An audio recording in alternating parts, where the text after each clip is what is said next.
very good afternoon. So, I hope everything is going well and your preparation is going good. And we are going to start new chapter. And we are going to start new chapter, Bhagavad Gita. Okay, it is very important chapter. और भगवत गीता ये सब जानते कि ये हमारी Holi epic है. जब court में कसम खाई जाती है तो गीता के ऊपर हाथ रख के कसम खाओ. ये वही वाली गीता है. Gita is not a girl. ठीक है. तो ये भगवत गीता जो हमारा चैप्टर है, it is very relevant in your personal life also, है ना. And it is similarly it is relevant in your exam. Okay. So Bhagavad Gita जो है, जो एक एपिक है, उसके 700 वर्सेस हैं और 18 चैप्टर में डिवाइडेड है. ओके. तो भीष्म पर्व 18 पर्व है महाभारत में. तो 18 पर्व में भीष्म जो पर्व है, भीष्म पर्व जो है उसका पार्ट है भगवत गीता. फिर भगवत गीता के फर्दर 18 चैप्टर है. मतलब देखिए 18 पर्व है महाभारत में. ठीक है. उसका भी पार्ट है भीष्म पर्व. ठीक है. भीष्म पर्व का भी पार्ट है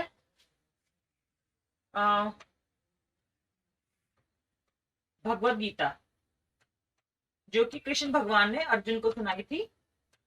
और ये भी डिवाइडेड आपकी फिर फर्दर 18 चैप्टर्स में. और कितने श्लोक है इसमें? 700. ठीक है.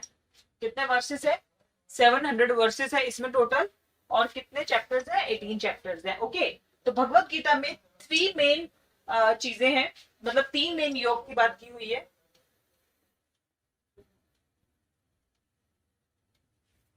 Three main yogas are discussed in the Bhagavad Gita. Those yogas are Karam Yoga. What is Karam Yoga? Jnana Yoga, Bhakti Yoga.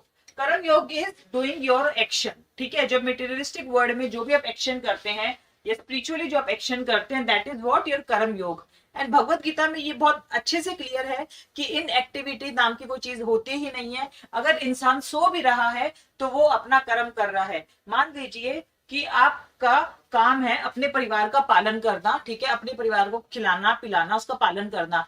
लेकिन आप क्या कर रहे हो? अपने परिवार की जिम्मेदारी छोड़ के आराम से सो रहे हो. तो आप क्या कर रहे हो? पाप कर्म कर रहे हो. तो इट डज मीन कि अगर आप सो भी रहे हो तब भी आप एक कर्म कर रहे हो. जहां आपको अपने परिवार की केयर करनी चाहिए थी, अपनी फैमिली को पालना चाहिए था, वहां आप क्या कर रहे हो? सो रहे हो. ठीक है. तो जैसे हमारे ऐसा माना जाता है कि जब शाम का समय होता है 6 से 7 का, उस टाइम में संध्या का समय होता है, और उस टाइम अगर सोते हैं तो पाप लगता है. तो मतलब इंसान सोते हुए भी क्या कर रहा है? कर्म कर रहा है. तो भगवत गीता में इन एक्टिविटी नाम की कोई चीज है ही नहीं. ठीक है. अपनी रियल लाइफ में भी आप सोच के देख लीजिए. योर मदर ऑलवेज सेज कि अगर आप सूरज ढलने के बाद भी अगर आप सो रहे हो तो आपको ईश्वर पाप देंगे, सूर्यदेव नाराज हो जाएंगे. तो मतलब क्या कर रहे हो? कि सोकर आप बुरा कर्म कर रहे हो, तो वो आपके कर्म योगा में आ जाएगा. मतलब एक तो भगवत गीता में ये चीज क्लियर कर लीजिए कि इन एक्शन नाम की कोई चीज नहीं होती. Every activity do you do of मतलब ईटिंग. अगर आप सो रहे हो, अगर आप जाग रहे हो, आपको ऐसा लगे कि नहीं हम तो हार्मलेस हैं, हम तो कोई ऐसा पाप नहीं कर रहे हैं, लेकिन भगवत गीता में क्लियरली लिखे हुए हैं कि सोना भी एक पाप है अगर आप उसे टाइम पे नहीं कर रहे हो या आप उसे अपने परिवार की जिम्मेदारियों को छोड़ के कर रहे हो. ठीक है.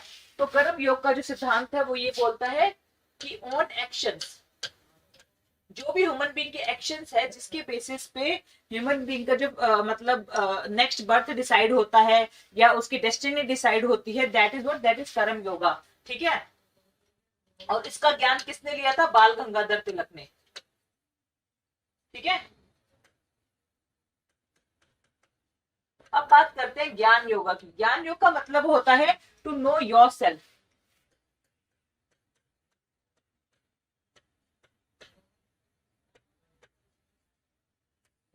अपने आप को जानना और अपने ईश्वर को जानना, वो होता है ज्ञान योगा. ठीक है. अपने आप को जानना, to know yourself and to know your God. ठीक है.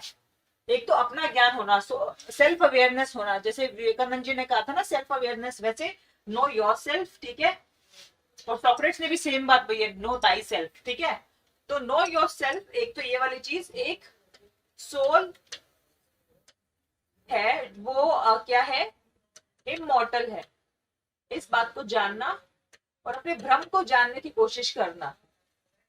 ब्रह्म मतलब अपना ब्रह्मा, जो अपने जो रियल जो है ना, मतलब जो रियल पावर है, जो रियल गॉड है, उनको जानने की कोशिश करना, दैट इज ऑल्सो ज्ञान योगा। उसका ज्ञान योगा को किसने फॉलो किया था, शंकराचार्य ने, आदि गुरु थे ना शंकराचार्य, उन्होंने इसको फॉलो किया था। फिर आता है भक्ति योगा। भक्ति योग का मतलब ये होता है कि बिना किसी रिचुअल के और अपने हिसाब से अपने ईश्वर को वर्शिप करना, चैंट करना, ठीक है। जैसे रामानुजाचार्य, इन्होंने भक्ति योगा सीखा था किससे, इस बुक से। तो ये तीनों योगा हैं, मैंने बस समझा दिए। और तीनों योगा को सीखने वाले कौन कौन से लोग थे ये भी मैंने बता दिए। कल को आपसे क्वेश्चन आ जाए 5 नंबर में, तो तीनों को आप बता देना कि ये क्या क्या होता है, और ये आप अच्छे से समझा देना कि इनको फॉलो करने वाले या उनको इस ज्ञान को भगवत गीता से लेने वाले कौन कौन थे। Okay. It influence many thinkers, reformers and leaders of the world. Bhishma पर्व है वो महाभारत का एपिक है, मतलब सॉरी, जो भीष्म पर्व है वो महाभारत का पार्ट है। और फिर वो उसके 18 चैप्टर ये मैं आपको बता चुकी, ये मैं आपको सारा समझा चुकी।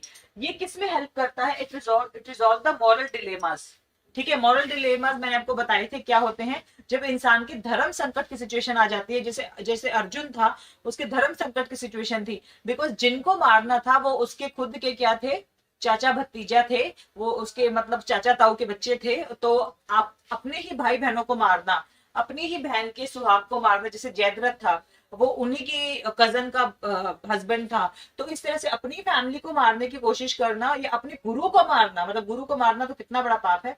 तो उन्होंने अपने ही गुरु को मारा और अपने ही भाई, अपने भाइयों को मारा, उनके बच्चों को मारा। तो उस सिचुएशन में जब अर्जुन बहुत क्रिटिकल सिचुएशन में आ गए थे कि ये कैसा धर्म है, मुझसे मेरा गांडीव नहीं उठ रहा, मैं ऐसे राज्य का क्या करूंगा जो मुझे अपने भाइयों को मार के प्राप्त हो। तो उन्होंने बोला कि क्योंकि ये लोग है, ये लोग इविल फोर्स है, और अगर हमें गुडनेस धरती पे फैलानी है तो हमें इविल फोर्स को खत्म करना होगा, क्योंकि इन लोगों ने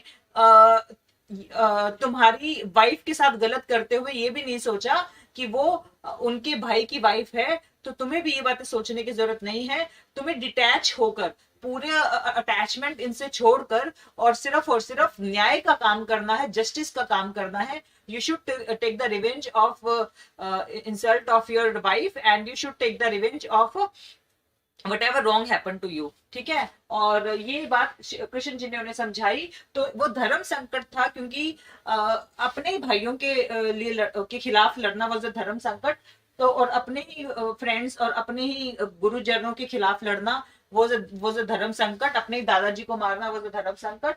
तो ये जो कृष्ण भगवान का ज्ञान है, उससे ये जो मॉरल डिलेमास है ये क्या होते हैं, लाइफ के रिजॉल्व होते हैं, ठीक है। तो इसीलिए जब सिविल सर्वेंट बनते हैं और मान लो कि केसेस हैं वो अगर आपकी फैमिली पे भी हो जाए, तो फिर आपसे पूछा जाएगा कि आपको क्या करना है।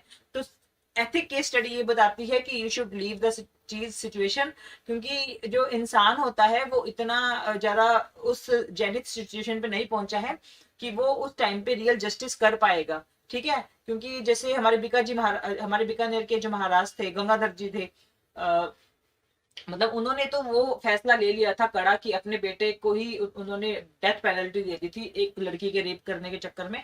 लेकिन इंसान के लिए, एक सिविल सर्वेंट के लिए क्या पता है चीज मुश्किल हो, आसान नहीं हो। तो एथिकल केस स्टडी में कई बार पूछा जाता है कि if a crime involve your own brother and sister, है ना, अगर आप आईपीएस हो तो फिर क्या आपको फिर वो केस ही अपने हाथ में नहीं लेना चाहिए, क्योंकि ऐसा हो सकता है कि आप जो भी फैसला लो तो दोनों ही टर्म में आपको क्रिटिसाइज किया जाए, ठीक है। चाहे आप सही फैसला लो, चाहे आप सही इन्वेस्टिगेशन करो, चाहे आप सब कुछ सही करो, उसके बाद में भी आपको ये बोला जाए कि नहीं केस तो इनके हाथ में था। तो अगर आप अपने ब्रदर के फेवर में भी मान लो, मतलब फैसला आ जाता है, तब भी आप क्रिटिसाइज किया जाएगा कि नहीं फैसला तो इन्होंने जान करके बायस लिया है, गलत लिया है, तो इससे अच्छा आप उस केस को छोड़ ही दें, तो ये बेटर रहता है।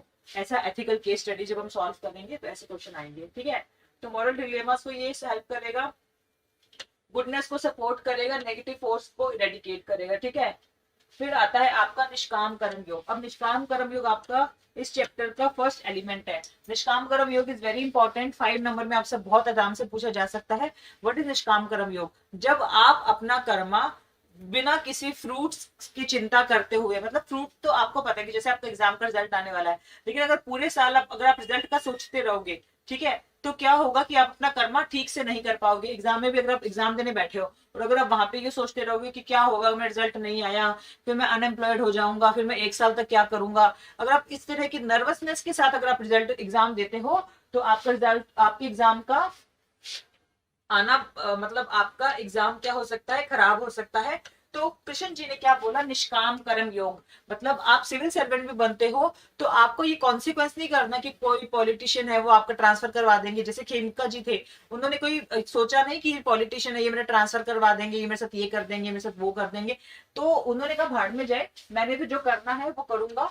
तो ये वाला जो भाड़ में जाए एटीट्यूड है कि कर्म आगे कॉन्सिक्वेंस जो भी हो, मुझे तो जो अपना सही कर्म जो लग रहा है वो मैं करूंगा, that is what, that is निष्काम कर्म योग। ठीक है, वहां पे मतलब क्या जाना कि भाड़ में जाए, it's like I am telling you कि when you actually started thinking कि what is your work, what is your action and what should be your karma, ठीक है, वो आप सोचना शुरू कर दो।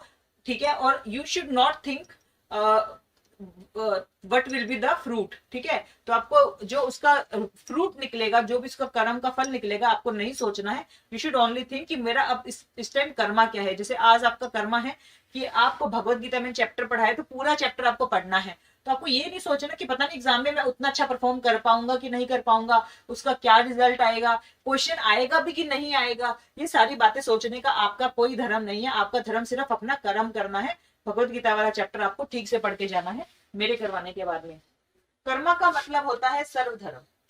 देखिए, कर्मा का सीधा सा मतलब है अपना धर्म फॉलो करना। सर्वधर्म मतलब जैसे आप स्टूडेंट है तो एज ए स्टूडेंट आपका क्या धर्म है, पढ़ना। तो अपने धर्म को अगर आप फॉलो करते हो वही होता है आपका रियल कर्मा। ठीक है, and one should always perform once duty, अपनी ड्यूटी को परफॉर्म करना, दैट इज योर सर्व धर्म। ठीक है, हमारे इंडियन जो एथिक्स है, जो हमारा जो इंडियन कल्चर है, उसके अंदर हमने क्या किए थे, 4 वर्ण बनाए थे। ठीक है, ब्राह्मण है ना, आपके क्षत्रिय, ब्राह्मण, क्षत्रिय, शूद्र, ब्राह्मण, क्षत्रिय, शूद्र और वैश्य।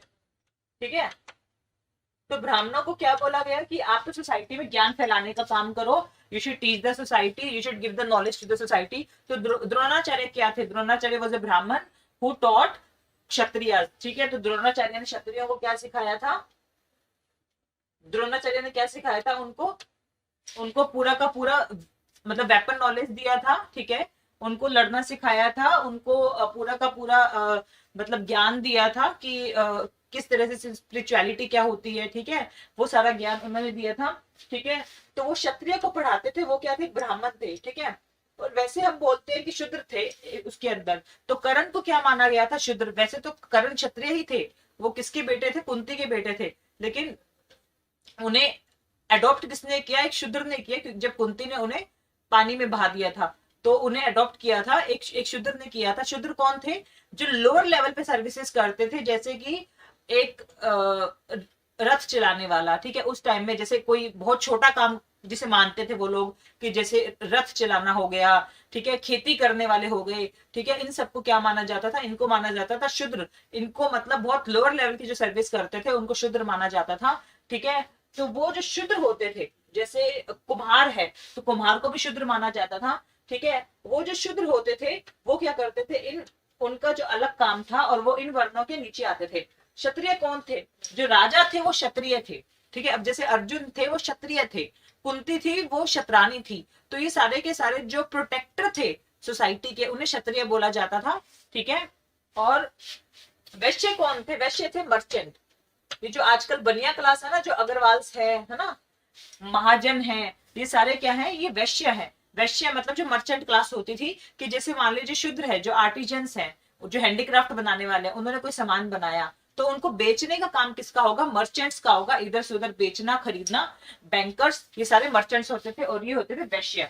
तो सबसे ऊपर होते थे ब्राह्मण, जो सोसाइटी को मतलब नॉलेज देते थे, फिर आते थे क्षत्रिय जो सोसाइटी को प्रोटेक्ट करते थे, वैश्य जो सोसाइटी में बिजनेस करते थे, और देन आते थे लास्ट में शूद्र, जो बहुत ही निम्न वर्ग के, मतलब जैसे छोटे काम जिसे बोल देते हैं, काम तो सब, कोई काम ऐसे छोटा नहीं होता, लेकिन उस टाइम में मतलब इस जो शूद्र को सबसे नीचे रखा जाता था, ठीक है। और ऐसा बोला गया, जैसे गांधी जी भी इस चीज को मानते थे कि सबको अपना वरना करना चाहिए, सबको अपना धर्म निभाना चाहिए, कि जैसे अगर आप किंग हो तो आपका किंग का काम क्या है, प्रोटेक्टर वाला काम है, ऐसा नहीं कि जाके आप कुम्हार बन जाओ। तो उस टाइम की सिचुएशंस अलग थी, उस टाइम सर्कमस्टांसेस अलग थे। आज जरूरी नहीं है कि राजा का बेटा राजा ही बने। अगर राहुल गांधी अगर चाहते कि सोनिया गांधी या उसके पापा अगर पॉलिटिक्स में है, और अगर राहुल गांधी चाहते कि मुझे पॉलिटिक्स में नहीं आना है, मुझे क्या करना है, मुझे तो फिल्म लाइन में जाना है, मुझे जैसे सबसे बड़ा एग्जांपल देशमुख जो है, जेलिना के हस्बैंड जो, I am forgetting the name, एक आपके एक्टर है देशमुख, उनके जो पापा थे वो महाराष्ट्र के सीएम रह चुके हैं, ठीक है। तो उनके फादर क्या रह चुके, सीएम रह चुके हैं, लेकिन उन्होंने उस चीज को फॉलो नहीं किया। उन्होंने ये बोला कि नहीं, मैं सीएम वगैरह बनने में इंटरेस्टेड नहीं हूँ, मैं तो एक्टर बनना चाहता हूँ। तो वो क्या बन गए, एक्टर बन गए, ठीक है।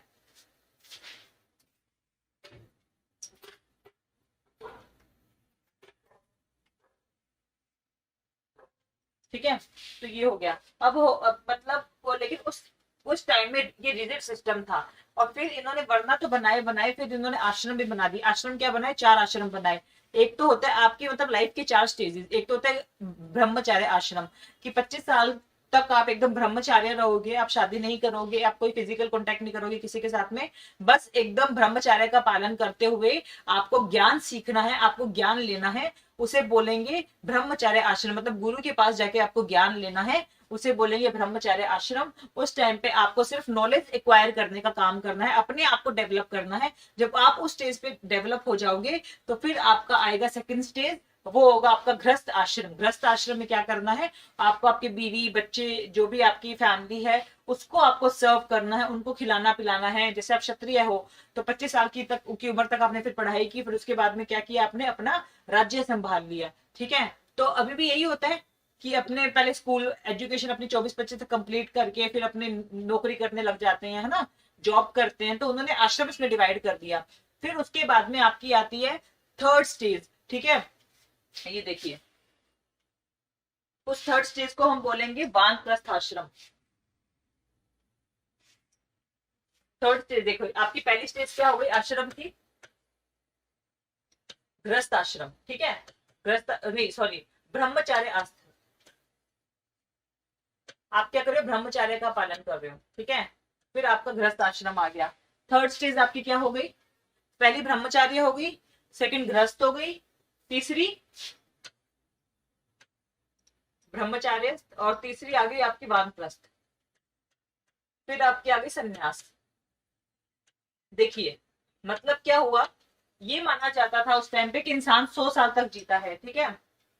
तो 25 साल की उम्र तक वो ये काम करेगा, 25 से 50 तक वो अपनी गृहस्थी संभालेगा, 50 से लेकर 75 तक सोसाइटी के लिए कुछ ना कुछ करेगा। जैसे हमारे दादाजी होते हैं ना, काम वाम थोड़ा कम कर देते हैं, पापा और बड़े हो जाते हैं, या हम लोग जब बड़े हो गए तो हमारे पापा और थोड़ा काम कम करके, आप देखा होगा कि कोई मतलब गायों की सेवा करने के लिए कभी चले जाते हैं। और मतलब क्या होता है कि बिजनेस बेटे ने संभाल लिया तो बाप क्या होता है थोड़ा सा फ्री हो जाते हैं, तो वो क्या करते हैं कि फिर थोड़ा सोसाइटी में काम करने लग जाते हैं, कि चलो किसी के घर में कुछ प्रॉब्लम है तो अच्छा अपने ऐसा करते हैं, थोड़ा सा पैसा इकट्ठा करने, थोड़ा सा चंदा इकट्ठा करके हम दे देते हैं। जैसे मेरे ताऊ जी थे, he used to work for the cows welfare. तो वो क्या करते थे कि उनकी एक पूरी की पूरी ग्रुप बना हुआ था, जो कि वो भी मर्चेंट थे, I am from merchant family, तो वो भी मर्चेंट थे। तो उनके जो मर्चेंट ग्रुप बना हुआ था वो सारे के सारे क्या करते थे, बाकी जो मर्चेंट्स होते थे सिटी के, उनसे वो क्या करते थे, डोनेशन लेते थे हर महीने, मतलब काऊ के लिए। और फिर वो जितना भी 1 या 2 लाख उनका डोनेशन जो होता था, इकट्ठा होता था, उस डोनेशन को वो सारा का सारा मतलब काउस की वेलफेयर के लिए यूज कर देते थे, ठीक है।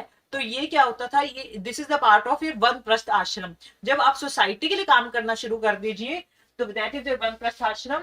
और ये 50 to 75 की एज तक होता है। और उसके बाद में जब आपकी ऐसी एज हो जाए कि आपकी बॉडी कुछ काम करने लायक ही नहीं बची, जिससे 75 की एज हो जाती है, इंसान की बॉडी ऐसी हो जाती है कि वो कुछ काम करने लायक नहीं बची, तब उसे क्या लेना चाहिए, दुनियादारी से सबसे संन्यास लेके बस भगवान के सिर्फ भजन करने चाहिए। ठीक है, खाओ पियो भजन करो और कुछ मत करो। तो उन्होंने इस तरह से 75 to 100 आपको क्या करना है, संन्यास का काम करना है। तो इस तरह से डिवीजन हो जाता था। जरूरी नहीं है कि एज इतनी मिलेगी, कोई इंसान हो सकता है गृहस्थ आश्रम में भी मर जाए, वनप्रस्थ आश्रम में भी मर जाए, कुछ नहीं पता। लेकिन उस टाइम में इस तरह से आश्रम्स को मतलब लाइफ के स्टेजेस को डिवाइड किया गया था। ओके, बाकी लाइफ इज अनप्रिडिक्टेबल, किसी की कभी भी मतलब डेथ हो सकती है। You are not coming with any kind of certificate कि आपको इतने टाइम लाइफ मिलेगी, इतने टाइम नहीं मिलेगी। ठीक है, लाइफ इज वेरी अनप्रिडिक्टेबल, लेकिन स्टिल स्टेजेस बनाई गई थी। ठीक है, अब हो गए हमारे आश्रम्स की बात हो गई। अब हम बात करेंगे 3 टाइप के कर्मा की बात करेंगे, सत्कर्म, तम कर्म और रज कर्म। देखो सत्कर्म क्या होते हैं, वर्च्यूज, जो मतलब हर हाल में अच्छा ही जनरेट करेंगे, दैट इज योर सत्कर्म। जब आप किसी और का वेलफेयर कर रहे हो, जैसे मान लो कि आपके पास कुछ पैसे आ गए तो आपने उन पैसों को डोनेट कर दिया किसी की वेलफेयर में, आपने किसी को हेल्प कर दिया। ठीक है, दैट इज योर सत्कर्म। ठीक है, तम कर्म क्या हो गया, जो डिस्प्ले करेगा बैड लक को। ठीक है, that is what, that is तम कर्म की, जिससे आपका बैड लक जनरेट होगा। कि मान लीजिए कि आपने किसी निर्दोष को मारा, आपने किसी निर्दोष को सताया, किसी के पैसे खा लिए, अपनी बात से मुकर गए। ठीक है, तो आप क्या हो गए, आप क्या कर रहे हो, तम कर्म कर रहे हो। ठीक है, और रज कर्म क्या होते हैं, जो आप नॉर्मल कर्मा करते हो। ठीक है, जैसे आप क्या कर रहे हो, अपनी फैमिली के लिए खाना, मतलब देखो आपको उसके कोई पुण्य नहीं मिलने वाला है, लेकिन पाप भी मतलब नहीं लगने वाला है। जिस काम के लिए पाप लगे वो होता है तम कर्म, जिस काम के लिए पुण्य मिली वो होता है सत्कर्म। लेकिन जिसके लिए ना पाप लगे ना पुण्य लगे वो होता है रज कर्म। रज कर्म जैसे आप अपनी फैमिली के लिए कुछ अच्छा काम कर, जैसे अपनी फैमिली को आप ईमानदारी से खाना खिला रहे हो। ठीक है, आपकी फैमिली को खाना, मतलब आप अपनी फैमिली के लिए मेहनत कर रहे हो, अपने बच्चों के लिए मेहनत कर रहे हो, that is what, that is रज कर्म। That create energy, that display energy. वो किस चीज को शो करता है, एनर्जी को शो करता है। You are highly motivated for doing things for your family, so you are what, you are doing energetic work. और जब आप कुछ बुरा काम करते हो, कहते हैं ना कि यार मेरा तो लकी काम नहीं करता, तो वो लक कहाँ से जनरेट होता है, आपके बैड कर्मा से आपका लक जनरेट होता है। If you are going to do something very bad to the someone, ठीक है, तो कहते हैं ना कि कभी भी बद्दुआएं मत लेना किसी की, क्योंकि बद्दुआ पता नहीं कहाँ चोट कर जाए। तो कोई इंसान खुद भी बुरा है, खुद ही सबका बुरा है कर रहा है, सबको परेशान कर रहा है, वो कोई बद्दुआ देगा तो उसकी तो बद्दुआ कभी जीवन में नहीं लगनी। लेकिन कोई इंसान किसी का हक मार रहा है, किसी को पैसे देने से मुकर गया, कुछ ऐसा काम कर रहा है जिससे सामने वाले को कष्ट हो, तो वो क्या हो जाएगा, आपका बैड लक जनरेट कर देगा उसके लिए। कभी ना कभी उसकी लाइफ में ऐसा टाइम आएगा कि वो उसका कर्मा उसको हिट करेगा। ठीक है, कहते हैं ना कि कर्मा इज अ बिच, मतलब कर्मा कभी भी पीछे नहीं हटता, कर्मा कभी ना कभी आपको जरूर हिट करता है। ठीक है, फिर आता है आपका सत्कर्म। जब आप किसी को डोनेशन किया, मान लीजिए कि आपने किसी को आज जैसे आपके सामने सैलरी आ गई, उसमें से आपने 1000 रुपए के किसी को कपड़े दिला दिए, तो आप क्या कर रहे हो, you are doing the karma of the virtue. आप क्या कर रहे हो, डिस्प्ले वर्च्यू, मतलब आप क्या कर रहे हो, गुड वर्क कर रहे हो। ठीक है,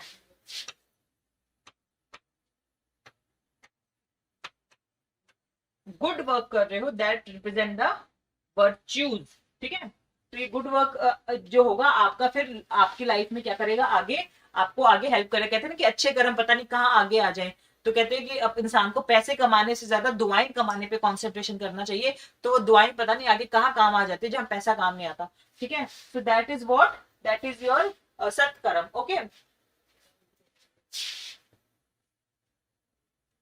फाइन। अब हम कर्मा भी, आपके 3 तरह के कर्मा होते हैं। एक तो होता है आपके एक्यूमुलेटेड कर्मा। देखिए पिछले जन्म में जो भी आपने कर्म किए हैं ना, देखिए जो अंबानी के घर में अगर कोई इंसान पैदा हो रहा है, या कोई इंसान किसी गरीब के घर में पैदा हो रहा है, या कोई इंसान जन्म से ही हैंडीकैप है, या कोई इंसान जन्म से ही ब्लाइंड है, तो वो सारी चीजें क्यों हो रही है, आपके पास्ट लाइफ कर्मा की वजह से, है ना। जैसे बुद्ध भगवान ने भी अपने पास्ट लाइफ कर्मा के बारे में मतलब ऐसा बोला था कि उन्होंने 550 जन्म लिए थे, तो उनके जन्म के बारे में भी वो चीजें उनकी कहीं कहीं डिस्प्ले है, लिखी हुई है, ठीक है, कि बुद्ध भगवान के ये इनकारनेशन रहे थे हर जन्म में, ठीक है। और जैसे कृष्ण भगवान है, कृष्ण भगवान भी कहते हैं कि कर्मों के जाल से तो भगवान भी नहीं बच पाए। जब कृष्ण भगवान ने जब राम जी के रूप में बाली को चुपके से बाण मारा था, तो बाली बोलते कि आपने भगवान होते हुए ऐसा करा।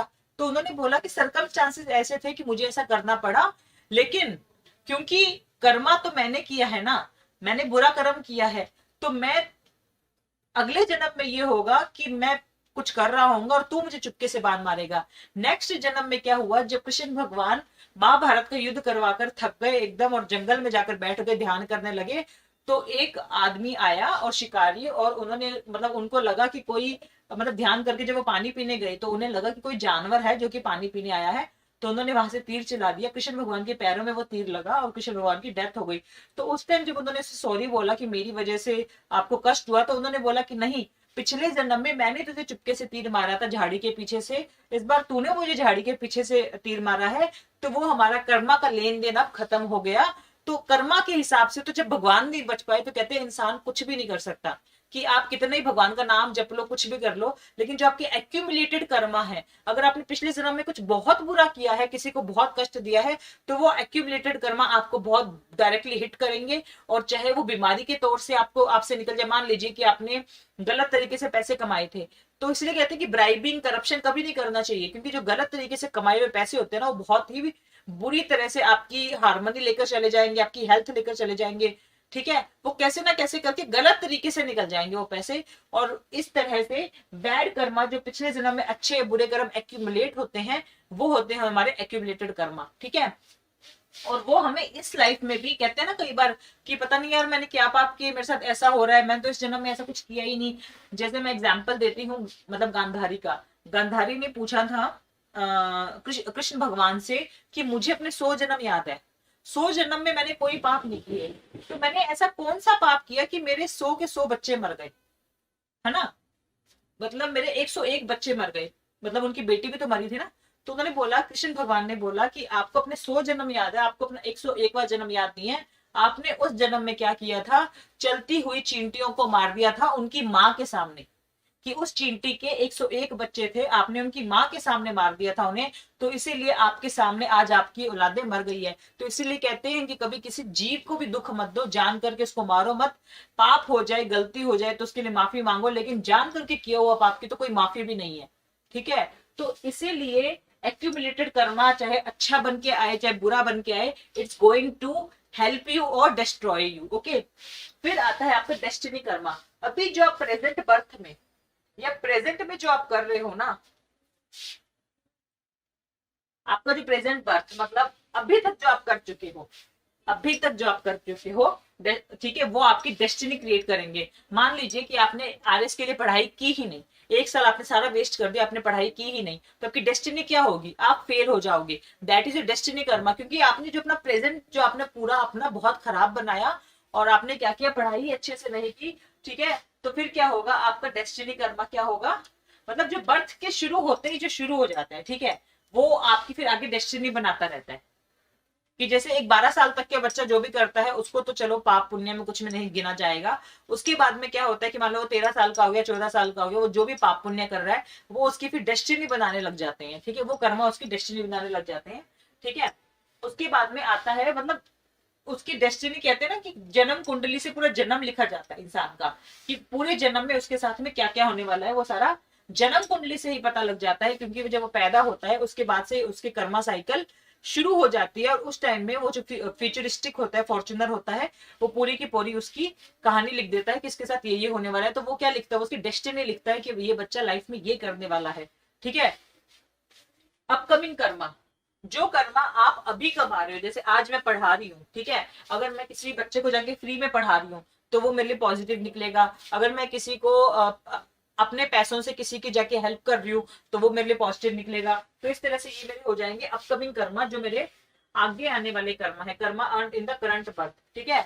जो आगे आने वाले कर्मा जो मैं करूंगी, डेस्टिनी कर्मा वो है जो मैं अभी तक कर चुकी हूँ इस जन्म में। अपकमिंग कर्मा जो मैं आज करूंगी, जैसे अभी मैंने आपको पढ़ाया, अभी पढ़ाने के बाद मैं क्या कर्म करती हूँ जाके, ठीक है, वो भी मेरा क्या होगा, अपकमिंग कर्मा जो मैं करने वाली हूँ, लेकिन अभी तक मैं वो कर चुकी हूँ, वो मेरी इन्होंने डेस्टिनी बना दी। ठीक है, मान लीजिए कि आरएस की तैयारी 1 साल में मुझे करनी थी, मैंने 1 साल पढ़ाई नहीं की, तो मेरा एग्जाम नहीं क्लियर हुआ, तो वो क्या हुआ, मेरी डेस्टिनी बन गई कि मुझे दोबारा आरएस की तैयारी करनी पड़ेगी, आपको दोबारा आरएस की तैयारी करनी पड़ेगी, क्योंकि आपने पढ़ाई नहीं की। ठीक है, तो आगे अगर आप पढ़ाई करते हो तो हो सकता है कि फिर आपके क्या होगे, वो कर्मा फिर आपको हेल्प करेंगे। ठीक है, आपको आगे कुछ नया फ्रूट देंगे, हो सकता है कि आप फर्स्ट रैंकर बन जाओ, ऑफिसर बन जाओ। ठीक है, that is your upcoming karma. Okay, fine.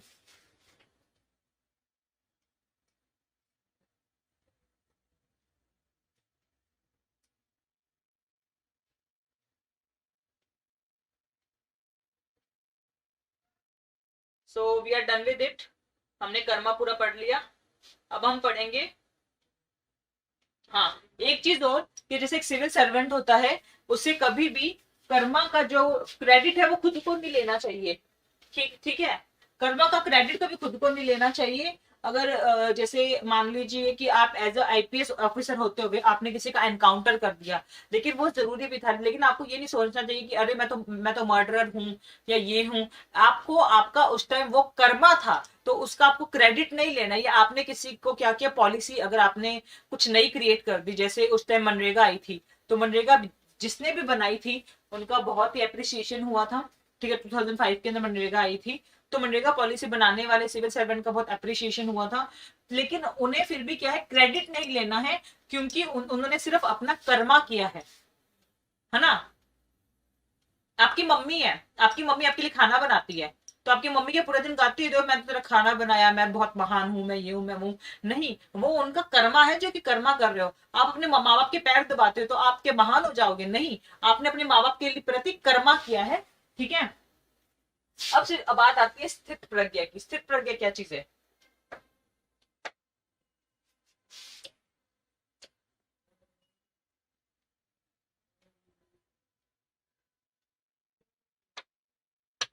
ठीक है, स्थित प्रज्ञा होता है mental stability, being mentally stable in happiness, sorrow. ठीक है, in justice, non justice situation, in poverty, rich. जब आप रिचनेस में, पॉवर्टी में, हैप्पीनेस में, सोरो में, हर सिचुएशन में खुद को मेंटली स्टेबल करके रखते हो, फेलियर्स में, सक्सेस में, हर सिचुएशन में अपने आप को स्टेबल करके रखते हो, that is what, that is स्थित प्रज्ञा। ठीक है, तो जब और आपका क्या होना चाहिए स्थित प्रज्ञा बनने के लिए, डिटैचमेंट होना चाहिए अपने कर्मा से। जैसे ऐसा बोला जाता है, जैसे आपने बहुत फेमसली पढ़ा होगा कि ये वक्त है वो भी गुजर जाएगा। ठीक है, तो मतलब जब आपका सुख के दिन हो चाहे दुख के दिन हो, आपको अटैच किसी से नहीं होना, ना तो आपको दुख में डिप्रेशन में जाना है, क्योंकि वो कर्मा, वो टाइम भी क्या निकल जाएगा ना। सुख में आपको इतना ज्यादा यू नो परेशान हो जाना है, इतने इतना ज्यादा खुश हो जाना है कि आप सुख में अपने कि आप अपने अच्छे कर्म भी भूल जाओ करना। ठीक है, जैसे आप ना सुख में आ गए, बहुत घमंड में आ गए, बहुत पैसा आ गया, तो आप घमंड के कारण क्या करने लगे, लोगों को सताने लगे, लोगों को नीचे दिखाने लगे। तो आपको उसमें भी अपने आप को मेंटली स्टेबल रखना है। मतलब लाइफ में जो भी सर्कमस्टांसेस आए, कभी कभार होता है ना कि यार हमने तो कोई गलती नहीं की, पता नहीं हमें किस बात की सजा मिल रही है, ऐसी सिचुएशन भी आ जाए ना, नेगेटिव सर्कमस्टांसेस भी अगर लाइफ में आ जाए, उस टाइम में भी आपको क्या करना है, स्थित प्रज्ञ रहना है, मेंटली स्टेबल रहना है, एंड दैट इज स्थित प्रज्ञ। और यही कृष्ण भगवान ने किसको समझाई थी, अर्जुन को समझाई थी। ठीक है, तो ये क्या है, इमोशनल कंट्रोल का एक पार्ट है। ठीक है, अब आ गया आपका इंडल्जेंस एंड रिनंसिएशन।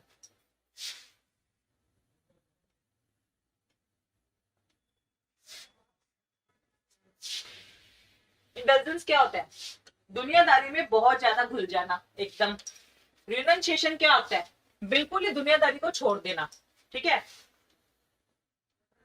जब आप क्या करते हो कि बिल्कुल ही इन्वॉल्व हो जाते हो, बच्चे जैसे आप गृहस्थ आश्रम में हो, ठीक है, आप बहुत ज्यादा अपने बच्चों के साथ, अपनी बीवी के साथ इतने इन्वॉल्व हो गए, तो अगर आपकी बीवी ने डायमंड का हार मांगा तो आपने क्या किया कि आप सिविल सर्वेंट हो, आपको पता है कि आपकी सैलरी इतनी नहीं है, लेकिन जस्ट टू अपनी बीवी में आप इतने आसक्त हो, इतने ज्यादा उनसे अटैचमेंट रखते हो कि आपने क्या किया कि करप्शन करके उनके लिए डायमंड नेकलेस खरीद लिया, ठीक है, करप्शन किया आपने 10 लाख का, और you bought what, diamond necklace. तो वो क्या है, वो है एक बैड कर्म, ठीक है, क्योंकि आपने अपनी वाइफ के लिए, हालांकि आपको लगेगा मैंने तो कुछ अपना फर्ज ही निभाया है, लेकिन आपने गलत तरीके से आपने कुछ काम किया है, आपके अंदर ग्रीडीनेस आ गई, ठीक है, जहां आपको नहीं आनी चाहिए थी, ग्रीडीनेस आ गई, आप ओवर इन्वॉल्व हो गए अपनी फैमिली में, आप ये भूल गए कि आप एक सिविल सर्वेंट हो, आपका अपनी पब्लिक की तरफ भी कोई फर्ज बनता है, ठीक है, तो वो क्या हो जाएगा, आपका बैड कर्मा हो जाएगा। तो मतलब आप अपनी फैमिली से इतना अटैचमेंट मत रखो कि आप उनके लिए पाप करने शुरू कर दो, ठीक है। तो इंटेलिजेंस इतनी, मतलब मेटेरियलिस्टिक वर्ल्ड में इंसान को इतनी इंटेलिजेंस नहीं रखनी चाहिए कि वो रियलिटी में ये भूल जाए कि कभी ना कभी उसकी डेथ होगी और ये कर्मा ही उसके साथ जाएंगे। तो जैसे जब सिकंदर मरा था, व्हेन अलेक्जेंडर गॉट डाई, तो अलेक्जेंडर ने ये बोला था कि मेरे दोनों हाथ बाहर रख देना कब्र के, ताकि लोगों को दिखाया जाए कि मरना तो एक ना एक दिन सबको ही है, और यहां से तुम खाली हाथ आए थे और खाली हाथ ही जाओगे, ठीक है। और उन्होंने ये बोला था कि मेरे जनाजे को उठाने वाले कौन हो, डॉक्टर्स हो, हकीम हो, मेरे जनाजे को उठाने वाले हकीम होने चाहिए, ताकि ये भी पता लगे कि जो लोग, जो हकीम डॉक्टर वगैरह हैं, वो भी मौत से आपको नहीं बचा सकते, चाहे वो कितने ही बढ़िया हकीम या डॉक्टर हो, अगर आपकी जो मौत है वो लिखी है, इफ दैट इज डिस्टाइंड, तो उसमें हकीम भी कुछ नहीं कर सकते। तो इस तरह से उन्होंने ये बोला कि life is what, life is mortal, कि आपकी लाइफ कभी भी जा सकती है, लेकिन death is immortal, soul is immortal. और आपको क्या करना है, इंडल्जेंस में नहीं पड़ना है, मेटेरियलिस्टिक वर्ल्ड में इतना इंडल्ज नहीं होना है कि आप अपने गुड कर्मा को ही भूल जाओ और आप अपना क्या है बुरा भविष्य लिख दो, ऐसा आपको नहीं करना है, ठीक है। और दूसरी चीज रिनंशिएशन, एक तो आपने बिल्कुल ही मतलब इंडल्ज हो गए, एक आप बिल्कुल ही छोड़ दिया वर्ल्डली अफेयर, ये दोनों ही काम नहीं करना है। आपको क्या करना है, मिडिल पाथ अपनाना है, कि आपको अटैचमेंट नहीं रखना है, you have to love your family, उनके लिए जो बन सके आप करो, लेकिन गलत काम उनके लिए नहीं करना है, इतना अटैचमेंट नहीं रखना कि आप बिल्कुल ही अपनी फैमिली में इंडल्ज होकर गलत काम शुरू कर दो। एक आपको ऐसे नहीं कि रिनंशिएट कर दिया, आप अपनी सिविल लाइफ में हो, पब्लिक लाइफ में हो, लेकिन आप क्या हो रहे हो कि आपने जो कमाया आपने क्या कर दिया, गरीबों को दान कर दिया, तो भी आप पाप कर रहे हो, क्योंकि आपकी फैमिली अगर आपके ऊपर डिपेंडेंट है, जो बच्चे आपने पैदा किए हैं, अगर उनका ध्यान आप नहीं रख रहे हो, तो आप क्या कर रहे हो, पाप कर रहे हो। तो कहते हैं ना कि दान भी क्षमता के अनुसार करो, if you are donating something, if you are donating something more than your own, you know, your मतलब आपकी अगर लाइफ में आपकी अगर जितनी भी क्षमता है उससे भी अगर आप ज्यादा डोनेट कर रहे हो, तो आप क्या कर रहे हो, बेवकूफी वाला काम कर रहे हो, कोई बहुत अच्छा काम नहीं कर रहे हो, ठीक है। तो वर्ल्डली अफेयर को भी रिनंशिएट आपको नहीं करना है, बल्कि आपको बैलेंस बना के चलना है, कि जैसे एक सिविल सर्वेंट होता है, उसकी लाइफ बहुत बिजी होती है, तो वो फैमिली को अगर टाइम नहीं दे पाएगा तो उनके बच्चों का मेंटल डेवलपमेंट प्रॉपर नहीं हो पाएगा जो होना चाहिए, ठीक है। एक फादर की उतनी जरूरत होती है, एक मदर की उतनी जरूरत होती है, कि आप अगर मदर है और आपके बच्चे हैं, तो इनको अगर आपने बियर किया है तो ये आपकी जिम्मेदारी है। ऐसा नहीं कि भाई मैं तो पूरे टाइम ऑफिस संभाल रही थी, तो आपने अगर उनको बच्चों को पैदा किया तो क्या आपकी जिम्मेदारी नहीं है? आपको दोनों को बैलेंस करना है, आपको अपनी फैमिली लाइफ भी संभालनी है या आपको अपना ये भी संभालना है। तो ऐसा नहीं कि वर्ल्डली अफेयर को रिनाउंस कर दो, और ऐसा भी नहीं कि बिल्कुल ही इतना इंडल्ज हो जाओ कि आप उसके लिए गलत काम शुरू कर दो, ठीक है। तो you have to make the balance, okay, ठीक है। तो you have to make the harmony between indulgence and renunciation, extreme नहीं होना है कहीं भी। अब नेक्स्ट आपका आ गया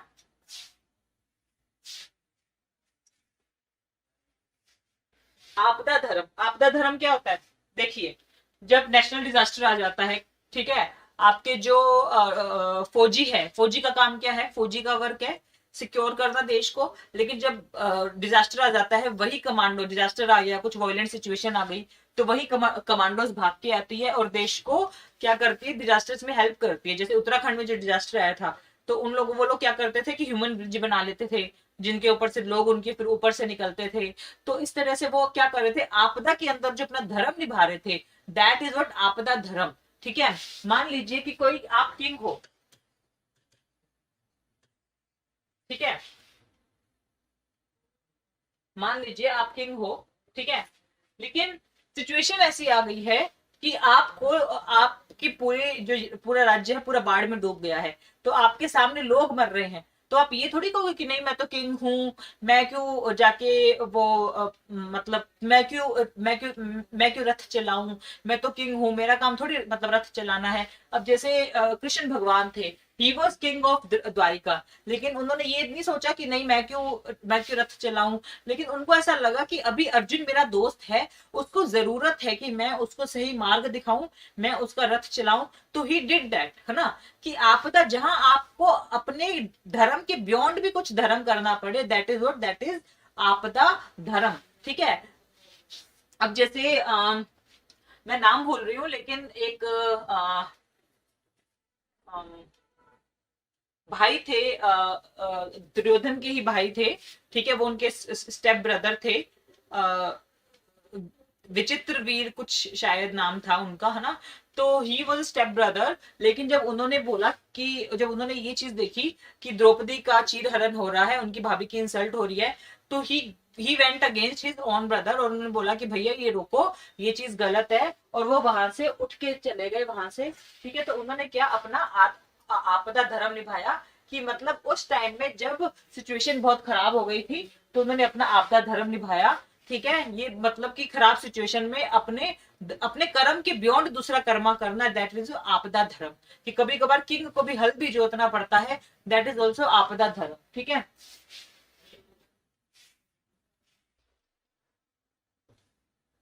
ठीक है, तो भी हमने आपदा धर्म तक कंप्लीट कर लिया, अब हम सॉल्व इमोर्टिलिटी की बात करेंगे। कृष्ण भगवान ने क्लियरली बोला है, अगर आप वो एक श्री कृष्ण आता था, आई विल मतलब मैं आपको रिकमेंड करूंगी कि आप उसमें जो भगवत गीता बहुत अच्छे से समझा रखी है, एक बार जरूर देखना उसको, ठीक है। कृष्ण भगवान थे, वो सोल इमोर्टिलिटी की बात करते हैं। वो ऐसे बोलते हैं कि जैसे आत्मा कपड़े चेंज करती है, जैसे इंसान कपड़े चेंज करता है, वैसे भी शरीर कपड़े चेंज करता है। आप जैसे आत्मा होती है वो भी नए नए कपड़े पहनती रहती है शरीर के रूप में, ठीक है। तो जो हमारी बॉडी होती है इस जन्म में, हो सकता है अगले जन्म में हमारी बॉडी क्या हो जाए, अलग हो जाए। तो इस जन्म में अगर हम ह्यूमन बींग है, तो हो सकता है कि अगले जन्म में हम, मतलब मान लो कि इस जन्म में मैं एक बहुत फ्लरिश्ड फैमिली में पैदा हुई हूँ, ठीक है, लेकिन हो सकता है कि अगले जन्म में उससे भी बड़ी फैमिली में, या राज परिवार में, राज परिवार इन द सेंस कि सोनिया गांधी टाइप का परिवार, इसमें मेरा जन्म हो जाए, ठीक है। तो ये सारी सिचुएशंस क्या है, ये हमारे कर्मा के अनुसार में हमें अलग अलग सॉल लाइफ मिलती रहती है। शिव जी नहीं, आप कृष्ण भगवान को ही देख लीजिए। कृष्ण भगवान विष्णु भगवान का रूप माने जाते हैं, कि कभी विष्णु जी बन के उन्हें कृष्ण बनना पड़ा, कभी राम बनना पड़ा, कभी उन्हें नरसिम्हा बनना पड़ा, ठीक है। तो उन्होंने भी अलग अलग जन्म लिए हैं, वैसे इंसान भी अलग अलग जन्म लेता है, ठीक है। एंड सोल इज इमोर्टल, मतलब सोल हमेशा अपनी प्योर ही रहती है। जो उनके जो कर्मा की जो पनिशमेंट मिलती है वो उसकी बॉडी होती है, उसी को ही मिलती है, ठीक है। अब ये हेवन हेल का कंसेप्ट तो आई ऑल्सो कांट एक्सप्लेन, लेकिन हमारा जो कर्मा है, हमें कहते हैं कि ये है कि भगवान ने हेवन हेल के कंसेप्ट को खत्म करके इंसान को उसी के जन्मों में ही उसे सजा देनी शुरू कर दी, ठीक है। तो ये जो आपका सोल इमोर्टिलिटी का कंसेप्ट यही कहता है कि your soul change the cloth, नहीं, your soul change the body as human change the cloth. जैसे क्लोथ आप चेंज करते हो दिन के हिसाब से, वैसे बॉडी भी चेंज करती है आपकी सोल, ठीक है। तो सोल इज इमोर्टल, ओके, आत्मा कभी नहीं मरती, ठीक है। तो इस तरह से जैसे जैसे जैन धर्म के अंदर मान्य जो चीज मानी गई है, वही चीज इसमें मानी गई है, ठीक है। तो ये लोग रीबर्थ के प्रिंसिपल को भी फॉलो करते हैं, और गॉड, जैसे गॉड इनकारनेट हुए थे वैसे इंसान भी इनकारनेट होता है, और आत्मा कभी नहीं मरती। मतलब दुनिया का कोई भी वेपन, फायर, वाटर ऐसा बना ही नहीं है जो आत्मा को मार सके। शरीर को नुकसान पहुंचाया जा सकता है, लेकिन आत्मा को नहीं पहुंचाया जा सकता। जैसे जो लोग बहुत स्पिरिचुअल हो जाते हैं, उनकी साइकिक बहुत डेवलप हो जाती है, तो एक चीज मतलब होता है कि इंसान के वाइब्स पहचानने लग जाते हो। तो वो वाइब्स कैसे आती है, कि मान लीजिए आप किसी से मिले, आपको उस इंसान की वाइब्स थोड़ी अजीब सी लगी, कि यार मेरे को नहीं करनी इससे बात, अजीब सा लग रहा है मुझे थोड़ा। तो वो अजीब सा क्यों लगता है, हो सकता है कि आपकी, कहते हैं इंसान की मेमोरी चली जाती है, इंसान की मेमोरी शरीर बदलते ही चली जाती है, लेकिन जो उसकी आत्मा होती है जो पिछले जन्म से उस व्यक्ति को जानती थी, उस पर्टिकुलर पर्सन को जानती थी। आत्मा जो होती है, जो उस इंसान को नॉन है कि हाँ भाई ये बंदा मैं जानती हूँ और इस इंसान ने पिछले जन्म में मुझे बहुत नुकसान पहुंचाया था, मेरा पिछले जन्म का दुश्मन था और इस जन्म में भी ये इंसान मुझे नुकसान पहुंचाएगा और कहीं ना कहीं मुझसे पिछले जन्म में हमारे कुछ भी लड़ाई झगड़े थे उसका रिवेंज लेगा। तो आपको पता नहीं लगता, लेकिन अननोइंगली आप उस इंसान को इग्नोर करना शुरू कर देते हो, क्योंकि आपको कहीं ना कहीं ये लगता है, आपकी वाइब्स ये कहती है कि ये इंसान मुझे परेशान कर सकता है, मुझे टॉर्चर कर सकता है या मेरा नुकसान कर सकता है।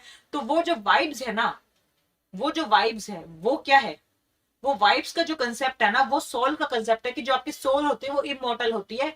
आपकी सोल को पता होता है कि पिछले जन्म में इस इंसान ने ये किया था। मतलब आपकी आत्मा कभी नहीं भूलती, उसकी जो मेमोरी कभी भी नहीं भूलती, कि वो आपकी जो वो आत्मा की मेमोरी होती है वो कभी भी नहीं भूलती, वो उस अच्छे बुरे इंसान को पहचान जाती है। Okay, so that is what, that is soul immortality. अब आता है राजा ऋषि।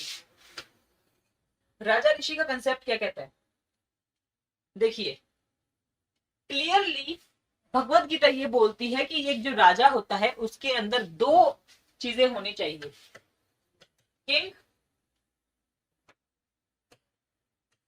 Plus says. ठीक है, कि एक सेज की तरह सिंपल लाइफ जीनी है एक राजा को। जैसे औरंगजेब था, औरंगजेब जितना वो राज्य में काम करता था उस हिसाब से सैलरी लेता था अपनी, और ऐसा बोला जाता है कि बहुत ही कम सैलरी लेता था और वो खुद वो टोकरियां बना बना के बेचता था और उन टोकरियों से जो पैसा आता था वो अपनी फैमिली पे खर्च करता था। तो औरंगजेब एक ऐसा इंसान था जो कि पूरी तरह से फकीर टाइप का इंसान था। वो कभी भी जो राज्य का पैसा होता था वो खुद के ऊपर खर्च नहीं करता था या अपनी फैमिली के ऊपर खर्च नहीं करता था। अपनी फैमिली के ऊपर वो जितना खर्च करता था वो उतना ही खर्च करता था जो वो उन टोकरियों को बेच के कमाता था, या वो एज अ किंग होने की थोड़ी सी जो सैलरी लेता था वो जो कमाता था वो ही क्या था उसका, तो वो क्या था उसका एक डिवाइन क्वालिटी थी। तो इसे बोलते हैं सेज की क्वालिटी। एक सेज क्या होता है, एक सन्यासी क्या होता है, जो कि बहुत ही संतुष्ट टाइप का होता है कि अगर आप उसको आज 2 रोटी मिली है तो 2 रोटी में संतुष्टि कर लेगा, पानी पी के काम चला लेगा। जब आप अपने डिजायर्स को बहुत कंट्रोल कर लेते हो तो एज अ किंग आपका सबसे बड़ा क्या है फर्ज, अपने डिजायर्स को, अपनी जेलसी को, अपनी जो आउटर जो एविल चीजें हैं उनको आप कंट्रोल कर लो। ठीक है, अपनी भूख को कंट्रोल कर लो। जैसे मान लीजिए कि आप अगर कहीं लड़ने गए, हो सकता है कि वो युद्ध 2-2 3-3 दिन मतलब लगातार चलता रहे, आपको खाना खाने का भी टाइम नहीं मिल पाए। जैसे आजकल मतलब उस टाइम तो रूल होता था कि 5 बजे के बाद युद्ध नहीं होगा। ठीक है, वो आराम से जाके सो जाते थे और सुबह 5 बजे वापस शुरू हो जाता था। लेकिन आजकल क्या होता है, आजकल तो 24 घंटे मतलब युद्ध चलता रहता है। तो ठीक है, तो हो सकता है कि जो सैनिक है, मान लो कि आप उस सैनिक को किंग मान लीजिए, तो हो सकता है कि उसको खाना खाने को भी नहीं मिले। उसको जो जैसा चल रहा है उसी टाइम मतलब युद्ध में अगर उसे भूखे चलना पड़े तो भूखे भी काम करेगा। तो वैसे अगर राजा मतलब लड़ने गया है तो उसे अपने प्रजा की प्रोटेक्शन के लिए अगर भूखा भी रहना पड़े तो भूखा भी रहेगा। तो उसमें वो सेज वाली डिवाइन क्वालिटीज होनी चाहिए। और किंग की जो क्वालिटी होती है प्रोटेक्टर की या अपनी प्रजा का पालन करने की, सब्जेक्ट्स का हैप्पीनेस होता है ना कि हैप्पीनेस में उनकी हैप्पीनेस ढूंढने की जो क्वालिटी होनी चाहिए वो किंग में होनी चाहिए। साथ में एक सन्यासी वाली क्वालिटी होनी चाहिए, एक सेज वाली, एक ऋषि वाली क्वालिटी होनी चाहिए कि he should be satisfied kind of लिंग। ये क्वालिटी भगवत गीता से हमने सीखी है। ठीक है, और इसे ही बोलते हैं राजा ऋषि। ये आपका हो गया। अब भगवत गीता से और क्वालिटी जो हमने सीखी है वो है स्थित प्रज्ञा। स्थित प्रज्ञा में दूसरी क्वालिटी है वो आपकी है tolerance, patience, honesty, objectivity, fairness. ठीक है, एम्पैथी।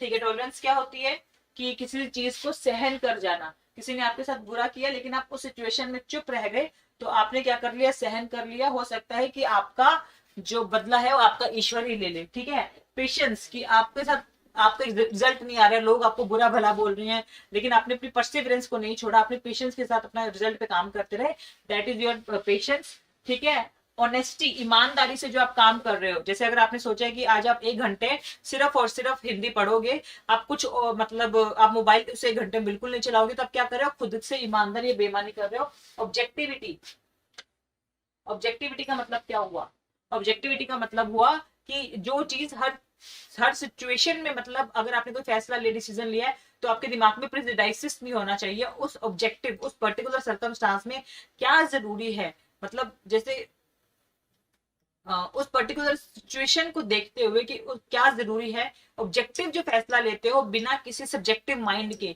ठीक ठीक है कि इस इंसान ने तो मुझे कल जाके थप्पड़ मारा था, मान लीजिए कि आप जज हैं और सामने आपका दोस्त ही आपका चोर निकल जाए, तो ये नहीं कि यार ये तो मेरा दोस्त है ना, आप वहाँ ऑब्जेक्टिविटी मतलब वो प्रेजुडाइसेस भूल जाने हैं, पुराने रिश्ते भूल जाने, और आपको बिल्कुल ऑब्जेक्टिविटी से फैसला लेना है। ठीक है, फेयरनेस वही जस्टिस होना चाहिए।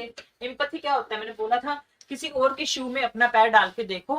ठीक है, दैट इज एम्पैथी। क्वालिटी जो to be learn from duty, dutifulness, detachment. ठीक है, ड्यूटीफुलनेस होनी चाहिए आपके अंदर डिटैचमेंट होनी चाहिए।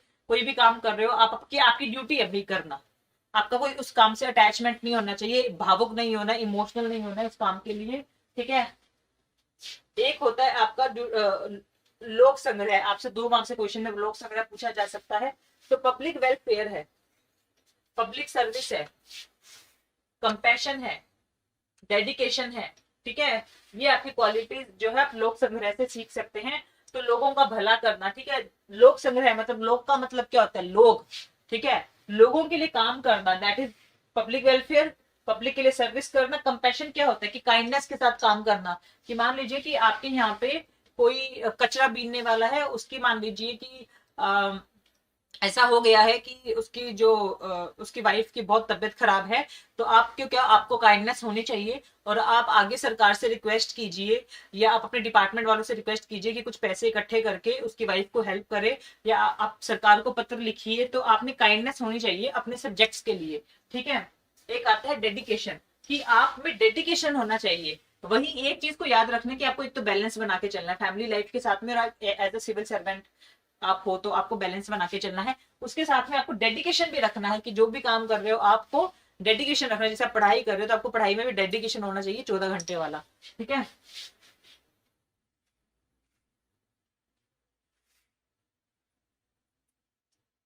हो गया। तो let's move to the next slide. Comparison of Bhagavad Gita with Immanuel Kant. देखो, पहली बात, जो भगवत गीता थी ये आपका क्या है, आपका ये पूरा का पूरा मतलब होली बुक क्या है ना। देखो, पहली बात तो ये होली बुक है, तो चलो अपने थोड़ी डिसिमिलैरिटी की बात कर लेते हैं। भगवत गीता क्या है, आपकी होली बुक है। ठीक है, एपिक है एक। लेकिन कांत क्या था, एक ह्यूमन बीइंग था जिसने खुद की एक थ्योरी जनरेट की थी। ठीक है, मतलब भगवत गीता में हम ये मानते हैं कि गॉड ने वो थ्योरी दी है, लेकिन कांत की क्या हम ये मानते हैं कि वो थ्योरी उसने खुद ने जनरेट की थी, एज ए ह्यूमन बीइंग उसकी खुद की जनरेट की हुई थ्योरी थी। ठीक है,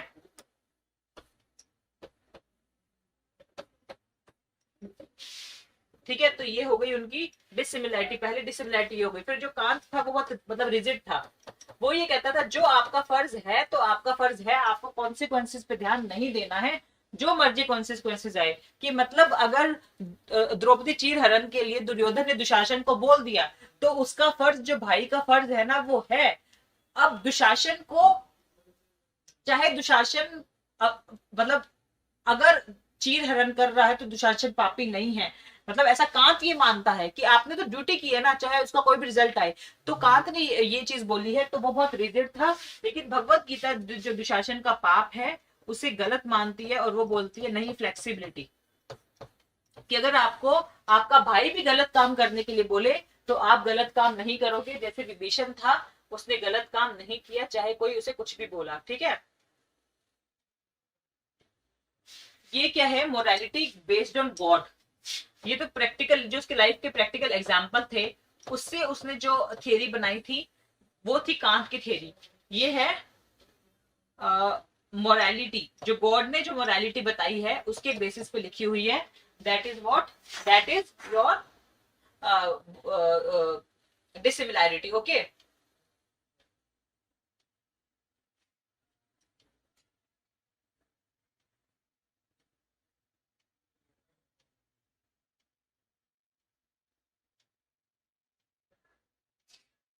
वही हो गया। अब आपका डिसिमिलैरिटी कंप्लीट हो गया। और उसके अलावा आप ये मान सकते हो कि कर्मा है। ठीक है, कर्मा का कॉन्सिक्वेंसेस गुड और बैड जरूर आएगा। तो लेकिन कांत ने क्या है, गुड और बैड कॉन्सिक्वेंसेस पे ध्यान ही नहीं दिया, उसने कॉन्सिक्वेंसेस की चीज को ही खत्म कर दिया। वो कहता है कि हमें कॉन्सिक्वेंसेस से मतलब ही नहीं है, हमें सिर्फ मीन से मतलब है, ठीक है। तो ये हो गई डिसिमिलैरिटी। दोनों ही बोलते हैं कि हम कंट्रोल करेंगे इमोशंस को, कंट्रोल ऑफ इमोशंस। दोनों ही ड्यूटीज की बात करते हैं कि आपको अपनी क्या निभानी है, ड्यूटीज निभानी है, ठीक है। और दोनों ही एब्सोल्यूट एथिक्स की बात करते हैं।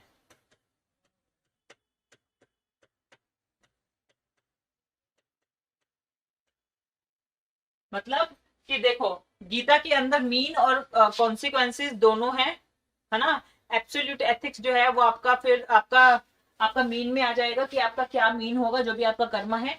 तो एब्सोल्यूट एथिक्स की दोनों के दोनों लोग बात कर रहे हैं, ठीक है। और जो ना फ्रीडम ऑफ विल, कि जो भी इंसान काम करता है वो फ्रीडम ऑफ विल से करता है, मतलब बिना किसी के इन्फ्लुएंस से खुद से करता है। अगर करण ने फैसला लिया कि उसको दुर्योधन का साथ देना है तो वो उसका खुद का फैसला था। ये नहीं मान सकते कि नहीं वो तो दुर्योधन के प्रेशर में आ गया था, चाहे वो प्रेशर में आ गया हो लेकिन उसका खुद का फैसला था, तो वो फ्रीडम ऑफ विल माना जाएगा। दोनों के दोनों सोल इमॉर्टलिटी को फॉलो करते हैं, कि सोल है वो इमॉर्टल है, दोनों इस चीज को फॉलो करते हैं, ठीक है। फाइन। तो ये हमने क्या अपनी भगवत गीता पूरी कर ली लगभग, ठीक है। अब हम थोड़े एसेंस कर लेते हैं भगवत गीता के।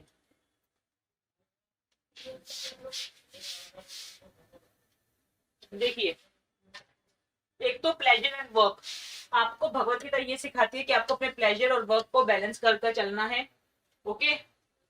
दूसरा इमोशनल इंटेलिजेंस सिखाती है। स्थित प्रज्ञा क्या है कि मेंटली आपको स्टेबल रखना है, अच्छे बुरे वक्त में जैसा भी वक्त आए आपको मेंटली स्टेबल रहना है।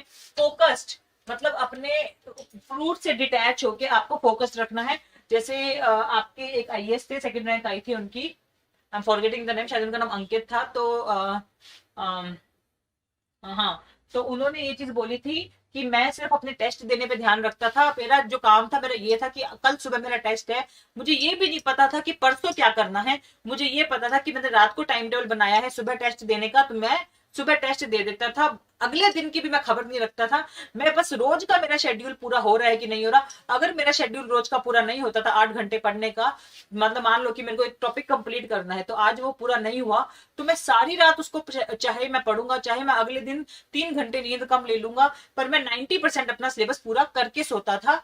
तो वो उनका क्या था, पूरा फोकस था अपने काम पे, ठीक है। तो भगवत गीता तो आपको क्या सिखाती है, focus and selflessness duty, duty of selflessness, कि आप क्या हो, आपकी ड्यूटी में खुद को नहीं गिनना है, आपको एज ए सेल्फलेस ड्यूटी करनी है, ठीक है। ट्रूथ अलोन ट्रियम्फ, जैसे आपने देखा कि कौरव थे कितने सारे थे, उनके पास कृष्ण भगवान की नारायणी सेना भी थी, दुनिया की सबसे बड़ी सेना नारायणी सेना कृष्ण भगवान की कौरवों के पास में थी। उसके बाद भी कौरव क्या करे, उनको हरा पाए, और नहीं सॉरी कौरव नहीं जीत पाए। तो दैट फेलर ऑफ कौरव क्यों थी, फेलर ऑफ कौरव थी ट्रुथ ने ट्रम्प किया, ठीक है। तो ट्रुथ अलोन ट्रम्प, तो मतलब फेलर ऑफ कौरव की क्यों थी, क्योंकि कौरव क्यों नहीं जीत पाए, कौरव सिर्फ इसीलिए नहीं जीत पाए क्योंकि वो एविल के साथ में थे, सच्चाई के साथ में कौन थे, पांडव। पांडव जो थे वो देखा जाए तो उनका राइटेस्ट अधिकार था, ठीक है। उनके फादर थे वो मतलब एलिजिबल नहीं थे एज अ किंग, तो दुर्योधन के फादर, ठीक है। तो अब किंग कौन बना, किंग कौन बना, वो बने पांडु बने, ठीक है। तो अब अगर पांडु किंग है तो हेरिडिटी के हिसाब से पांडु के बच्चे ही क्या बनेंगे, किंग बनेंगे, और गुणों के हिसाब से भी वो ही ज्यादा एलिजिबल थे, ठीक है। तो अब राजा का बेटा ही राजा बनेगा, ऐसा तो था नहीं कि पांडु ने टेम्परेरी किंगडम लिया था, पांडु ने टेम्परेरी नहीं, पांडु ने परमानेंट किंगडम हाथ में लिया था कि मैं परमानेंटली इस किंगडम को संभालूंगा, और धृतराष्ट्र ने टेम्परेरी लिया था। तो उस हिसाब से अगर पांडु के बच्चे आते हैं तो धृतराष्ट्र को किंगडम छोड़ देना चाहिए था, लेकिन उसने क्योंकि मॉरल प्रिंसिपल्स को फॉलो नहीं किया, अटैचमेंट रखा उस किंगडम के साथ में, उसके कारण क्या हुआ, उसका भी नाश हुआ, उसके बच्चों का भी नाश हुआ। पूरी लाइफ तो उसने अपने बच्चों की वजह से दुख सहन किया, क्योंकि उसके बच्चे कैसे थे, एक नंबर के नालायक लड़ते रहते थे आपस में, ठीक है। तो पूरी जिंदगी तो उन्होंने अपने बच्चों के कारण परेशानियां झेली सारी की सारी, और फिर बच्चों के बाद में